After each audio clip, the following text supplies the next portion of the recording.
Welcome back guys, but if you're new, please help support my channel by like, subscribing, and if you're new, you like quick tips, tricks, paraskits, then this channel's right for you. On my channel, once a week, I give a shout out to a new subscriber, and then if you didn't get a shout out, it's alright because I give shout outs to those who donate, those who give me video ideas, and then also I do shout outs for shout outs. So this video, I'll be talking about being paralyzed. It comes with health problems. Everybody has different kind of health problems, but I'll be talking about mine. But before I start, it's time to give a shout out to a new subscriber. So today's shout out goes out to Level 99 Deity. So one of the health problems that I'm dealing with is hypothyroidism. And on here, I'll be reading about some of the things that it causes. So the first one, it talks about fatigue, lethargy, or feeling cold, delayed puberty or slow growth, hair loss or dryness, brittle nails, constipation, dry skin, enlarged thyroid, high cholesterol, irritability, sensitive to cold, sexual dysfunction, slow heart rate, sluggishness, weight gain, or irregular uterine bleeding.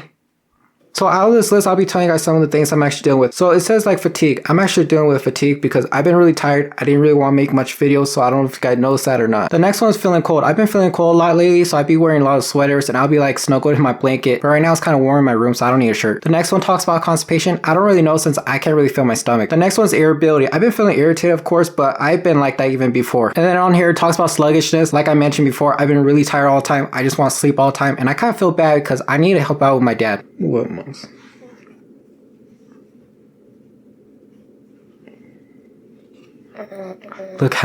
Look how she's just like, she's laying on my stomach right there. Some of the things that doesn't make sense that I don't experience but it's on the list is it talks about slow heart rate, and that's the next thing on my list is actually the opposite of that. And then on here it talks about high cholesterol. I'll be telling you guys in a bit my other health problems, but that's not what I have. And then for the treatments, it says right here that they'll give you medications and it's pretty much like hormones they'll be giving you. So I'm thinking it's pretty much to just balance out whatever's going on with thyroid. But some medications pretty much like mask it instead of going to the root of the cause. Alright guys, now this is the next health problem I've been dealing with. I've been dealing with low cholesterol, but on the hypothyroidism list, it talks about high cholesterol. So that's something that I'm confused about. But anyways, here are the symptoms. It talks about hopelessness, nervousness, confusion, agitation, difficult making decisions, change in your mood, sleep, or eating patterns. So if you follow me on my social media, you'll probably notice that I've been feeling like pretty much depressed and like irritated and stuff like that. So on this list, it talks about confusion. I actually been dealing with that even before the low cholesterol. And it was because of injury when I was like shot from the home invasion when they beat me with the rifle and the handgun. And that's why I have a scar on the side of my head right here.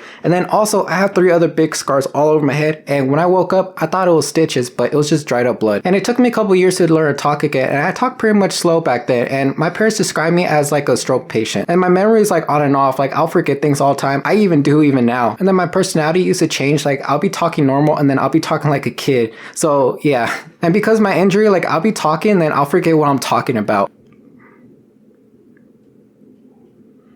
What was I saying?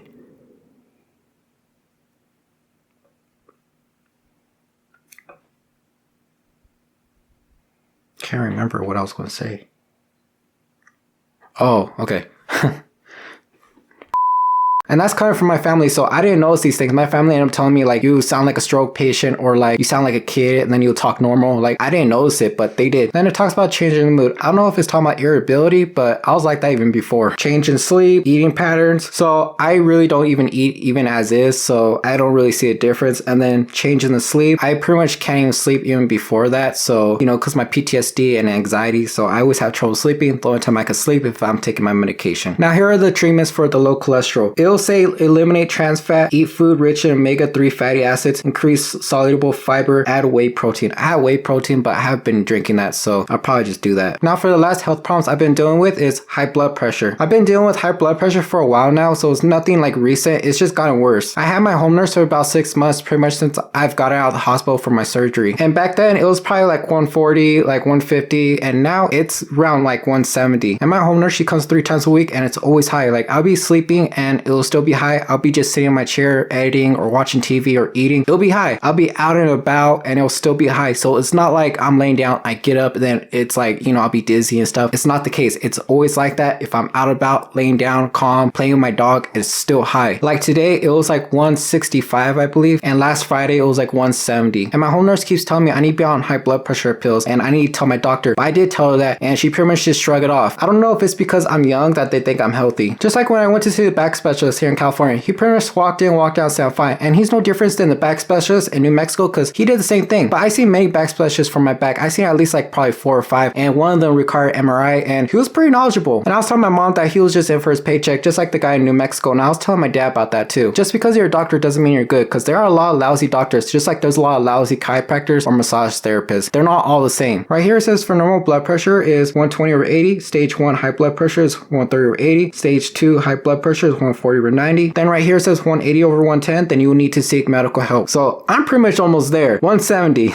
And it just seems my doctor doesn't care until something bad happens. And my home nurse even says that she doesn't want me to have a heart attack, but I really don't care. So here are the symptoms for high blood pressure. It's severe headaches, nosebleed, breathlessness, tinnitus, ringing in the ears, sleepiness, insomnia, confusion, fatigue, excessive sweating. So pretty much I'm always tired because of my high blood pressure, I guess, and then low cholesterol, and then my hypothyroidism. So all that combined, no wonder why I'm always tired all the time, and then irritated, and then always anxious. And then right here, there's a chart that says for your age, it says 19 to 40. The top number should be 95 to 135. The bottom number should be 60 to 80. So I'm way above that. And if you guys don't know, I'm 24. So here are some of the stuff you shouldn't be having if you have high blood pressure. So it's eating too much salt, not having enough potassium, lack of exercise, drinking too much alcohol, and smoking. So for me personally, I like salt, but my parents meal prep for me, and so I eat what they give me. And it's because if I do not eat, I'll end up getting lightheaded and I am blacking out one time. So for the first year, I was really skinny because I didn't want to eat because I was depressed and I was trying to accept being paralyzed. And it was hard for me to accept being paralyzed because someone did this to me. But if I end up shooting myself and I end up becoming paralyzed, that's on me. But yeah, some things could have been avoided, but I really didn't like when people disrespect my friends or family. For me, I'm a really honest and blunt person, and that's what gets me in trouble with my family and my friends sometimes. You could call me honest Abe. But anyways, those people should be accountable for their actions because like I said, I wasn't the one that pulled the trigger, they did. So they should be held accountable for it and not just put the blame on me. But anyways, those are my health problems, and I apologize I haven't been making much videos, but I just been really tired a lot lately. So some of you guys might be asking, well, are you getting help from your doctors or something like that? Well, for the thyroid, they just said that they couldn't do much for it. For my thyroid, I had to test it twice and it confirmed that I do have hypothyroidism, which means it's low. For my psych therapist, it required some blood work and stuff like that, and it confirmed that. And then also he mentioned I have low cholesterol and something was high. And so whatever my psych therapist said it was high, I didn't mention this list because I didn't know what it was, so I didn't really want to talk much about it. But anyways, my doctor was the first one that confirmed that I have low thyroid. But my doctor said there's nothing they could do for it, and that was after the ultrasound, so I don't know what stage it's at. Hopefully it doesn't get bad because I do not want to get surgery on my throat, and then also I probably end up like retiring earlier because I won't be able to talk properly, so I probably wouldn't be able to make videos. And then for my high blood pressure, like I mentioned, my doctor seems like she didn't care. I brought it up to her and she pretty much just shrugged it off. And my home nurse keeps pushing like, hey, you need to tell your doctor. And I said I did, but it seems like she doesn't care until I end up having a heart attack, and then I'll sue her. But anyways, I really don't care if my health ended up killing me because I'm over it. I'm tired of always getting sick all the time and then always in the hospital all the time, especially always getting surgery all the time. So I'm done with it. You know, like I already died before, so it's nothing new for me. And then also when I went for surgery the first 2 times, I was always scared. I was real shaky because I was afraid to go under again. But for the 3rd time, I was pretty calm because I was willing and I was hoping to die. So my action speaks for itself how much like I really don't care because I wasn't even scared the 3rd time. A lot of people keep mentioning God this and that. Okay, if they're so religious, then it's God's will for you to end up getting sick, having COVID, having high blood pressure, having cancer, this and that. So next time if you do have that, don't go to the hospital because it's God's will and he wants you to die. I'm just kidding, but me being spiritual, I like to question everything. I do believe in the spirit realm and afterlife, but when people say like, oh, my religion's right, my God's right, this and that, people are very narrow-minded. I think there's more to this world. But anyways, that's it for this video. If it was entertaining, educational, don't forget to like, subscribe. As always, stay humble. Till next time, bye.